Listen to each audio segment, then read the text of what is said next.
got that text. Oh yeah.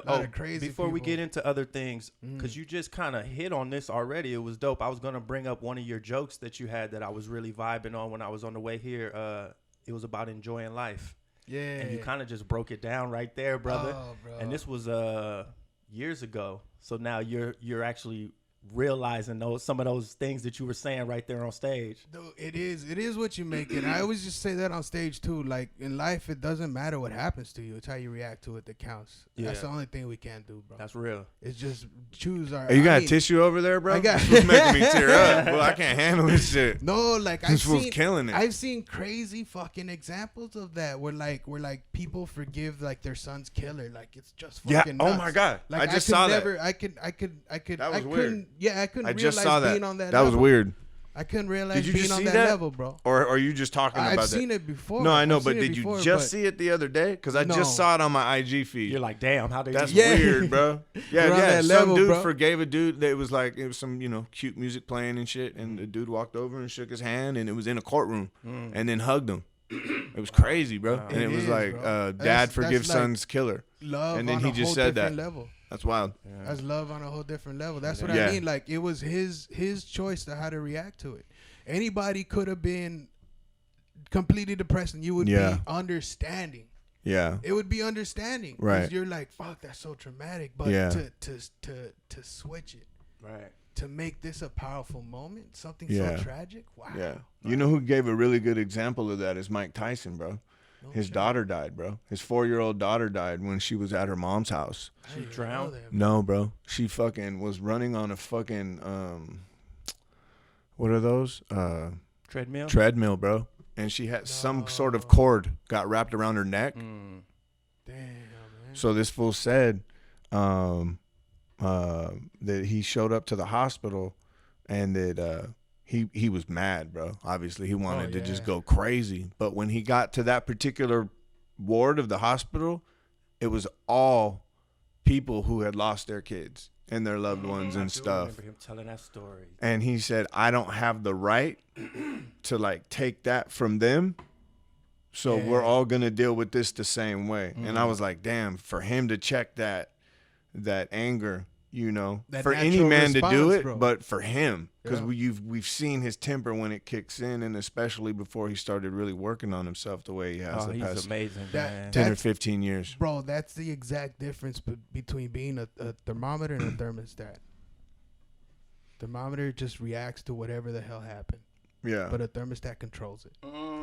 I got to leave, bro. That's that. Bars. That's that shit, bro. I'm gone, bro. That's that. I'm gone. That's that difference. gone. That's that difference. He's like, no, I'm gonna control my response. I like that. This fool wrote this shit down last I night, like bro. Ain't no way. Ain't no way Confucius just like- walked up it's in like- here with all this game and It's shit, like that bro. free flow, bro. No, it's just watching all these videos. Like every day, I just listen to somebody else's thoughts, and it's just a mixture of everything I've been fucking hearing. Bro, you literally don't have to do any comedy. You could go and just spit that shit, and everyone will be like dude, giving you standing I've ovations, been dog. trying to mix this in with comedy. Oh, dude. I've been trying to that's mix the this way. in, bro. Oh, that's Yeah, the way. Yeah, yeah. I get heavy on Heal with relationships. laughter and heal with your words. Yes, Whoa. Yes, Whoa. Yes, yes. So the traumatic experiences for me, I throw them on there. Relationship was always like a huge chunk of what I talk about. And when I had my girlfriend pass on me, I was just like, What do you mean, brother? she passed away, bro. Oh, my God. And when that I got hit with My that, condolences, and, brother. And thank you, man. Thank you. When was this? It was 2019. It was one He of the said people he you lost lost. 2019. I kind of Sorry, thought. Yeah, yeah. Yeah, 3 Jesus. days before her birthday, bro. Fuck. It was tough, bro. It was a tough. Even the relationship was tough. Yeah. But it made me realize that I need to get out there and let people know that if they're with that person, Yeah. that they don't know if that shit's gonna happen to them, and they need to fucking live that at least thought, so they can change the way they treat each other in their relationship. Yeah.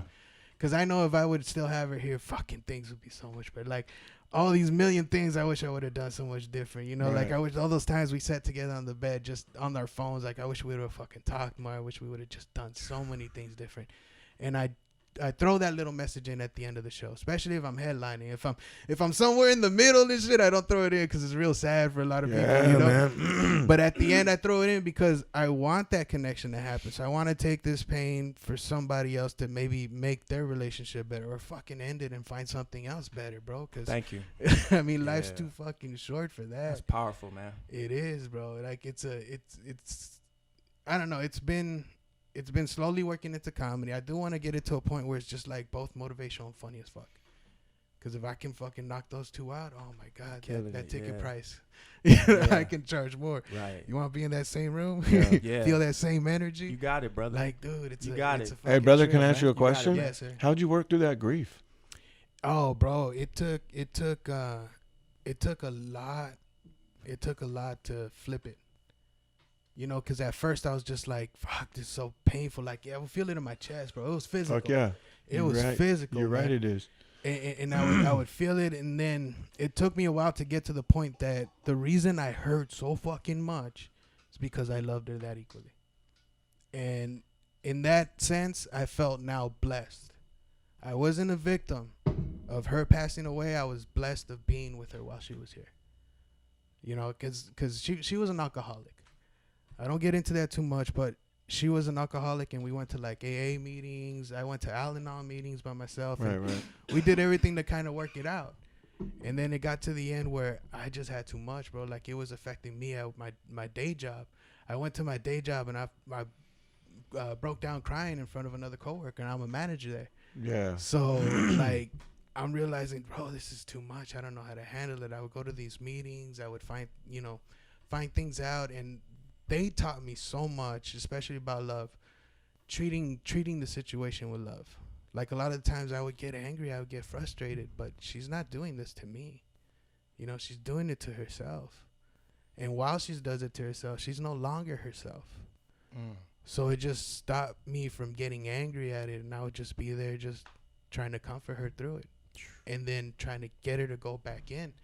And then I realized I got to that point where I got to make a decision that was the hardest one for me.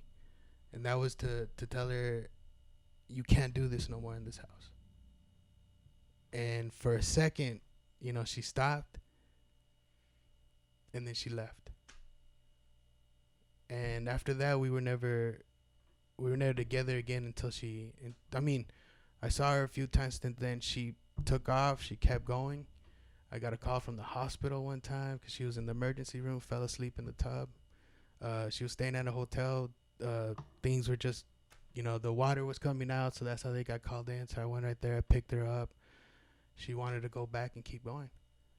Like, I couldn't let her back in and give her that safe place because she's not going to change until she hits bottom.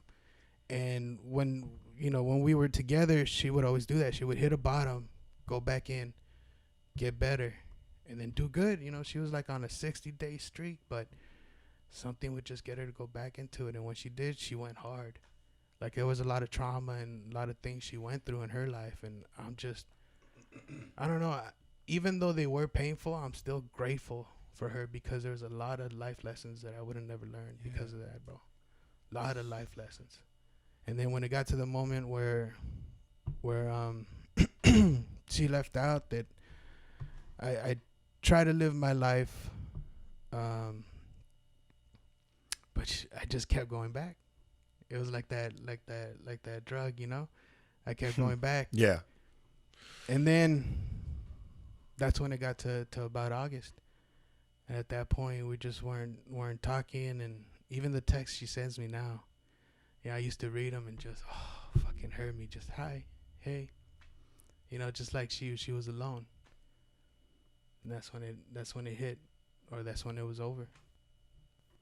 And shit, bro, that was so much to go through. But yeah, I got to the point where I'm just like, I'm blessed. I'm blessed because I learned all these lessons. I'm blessed because I probably made her life a little better towards the end. For sure. Yeah. For sure. Thinking if she was in a different situation, how worse it would have been, or something else. But I was so scared to do that move because that's where I feared it would end. But it took a while to get to the point where I realized that is not my fault. Yeah. it was her making her own decisions, and I wish she would have got to it. Like, I wish she would have got to it. But I take that and I try to convince another fucking couple that either, hey, realize, yeah, it's us, or, nah, we need to leave. Damn, that's love, man. Move on, you know? That's love. Because this shit is, bro, it's too fucking short. You never think you fucking go through this shit. Same year, my dad. Damn. Yeah, same year, my dad. My dog, even my first husky. First husky that I got passed away too. And then my cousin, she was the one that topped it off. That was the whole span of the year because my dad passed away November 4th, and then my cousin November 3rd. First cousin? And I got to First be cousin? with her. I got to be with her. Yeah. Like super close? Yeah. Super. Damn, fool. So you just were my dad's brother. the whole year. Yeah. Oh yeah. The whole fucking year. Yeah. Started with my dad. I'm sorry, brother. Yeah. And then right at the end, my cousin. That's when death was beautiful to me. That's after my girlfriend. So my dad, I was fucking crushed, forget it. And then my dog, dude, that shit get me too, bro. You love these fuckers. Yeah. You fucking love these fuckers. Yeah. And then my girlfriend was just like, I was like done, bro. I was like, what else? You know, what else can I fucking take? And then by the time I healed with Vanessa, my cousin's coming up. She went into hospice. I got to be with her, watching her like body struggle. Like, it's the hardest to see somebody go through that. But when they make it to the other side, you can just almost see like the relief or you know, the blessing of passing, I guess, bro. But that the whole time I was going through that is just realizing that the pain I feel is because I love her so much. I got this great moment to be with her, and that's basically what we got to realize, right? At that end, bro. Kush and Chemtrails, the world's most dangerous podcast.